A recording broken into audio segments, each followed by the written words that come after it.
আসসালামু আলাইকুম। আজকে তৈরি করব পারফেক্টভাবে মেয়োনিজ। মেয়োনিজের যে টেস্ট সবার হাতে একরকম হয় না। অনেকেই বলে মেয়োনিজ থেকে কাঁচা তেলের স্মেল আসে, কিন্তু আমি যেভাবে মেয়োনিজ তৈরি করি, কাঁচা তেলের স্মেলও আসবে না, আবার খেতেও খুব মজা লাগবে। অ্যাট ফার্স্ট একটা হাঁড়িতে তেল গরম করে নিব। চুলার আগুন মিডিয়াম থেকে লোয়ের মাঝামাঝি রাখবো। তেলটা গরম করে নিব 30 থেকে 40 সেকেন্ডের মধ্যে। তেল অতিরিক্ত গরম করব না। তেল অতিরিক্ত গরম করলে একটা তেল কাঁচটা গন্ধ আসবে তেল থেকে, তাই তেল সামনে দাঁড়িয়েই গরম করে নিব। চুলার আগুন বন্ধ করে দিয়ে তেলটা ঠান্ডা করে নিব। তেল সম্পূর্ণ ঠান্ডা করে ফ্রিজে নর্মাল চেম্বারে রেখে দেব ঘন্টা কয়েক। যদি ডিম ফ্রিজে থাকে তাহলে ফ্রিজ থেকে 30 মিনিট আগে ডিম বের করে রাখতে হবে। প্রথমে একটা ডিম ভেঙে ব্লেন্ডারে দিয়ে দিলাম। এরপর গুঁড়া দুধ দিয়ে দিব 2 চা চামচ। রসুন কুচি দিয়ে দিব মিডিয়াম সাইজের 2 পিস।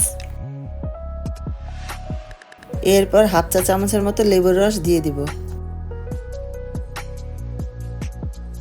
এরপর চিনি দিয়ে দিব প্রায় 1 চা চামচের মতো।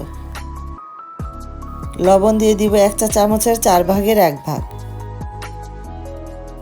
এরপর গোলমরিচের গুঁড়া দিয়ে দিব হাফ চা চামচের একটু কম। কালো গোলমরিচের বদলে সাদা গোলমরিচও দেওয়া যাবে। তারপর সয়া সস দিয়ে দিব হাফ চা চামচের মতো। এরপর ভিনেগার দিয়ে দিব 1 টেবিল চামচের মতো। এখন ব্লেন্ডারের মুখটা লাগিয়ে দিব ব্লেন্ড করার জন্য। ঢাকনার মাঝেও একটা ছোট ঢাকনা ছিল, সেটা খুলে ফেলবো। এতে করে তেলটা ছিটবে না।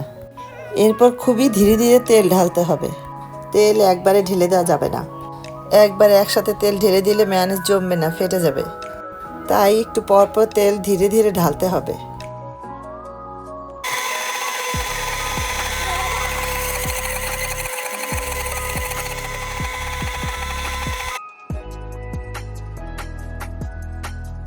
মেয়োনিজের থিকনেসটা দেখাচ্ছি কত ঘন হয়েছে।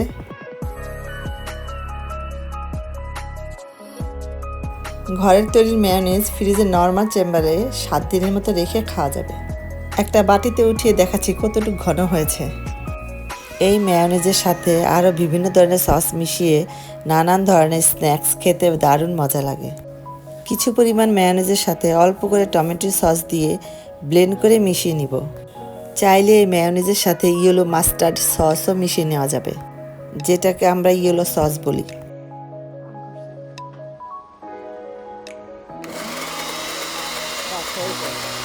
আবার সাদা মেয়োনিজের রং একটু কালারফুল করতে চাইলে সামান্য ফুড কালার ব্যবহার করতে পারি।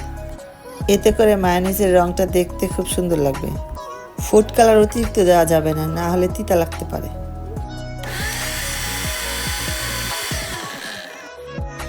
পারফেক্টভাবে মেয়োনিজ তৈরি হয়ে গেল।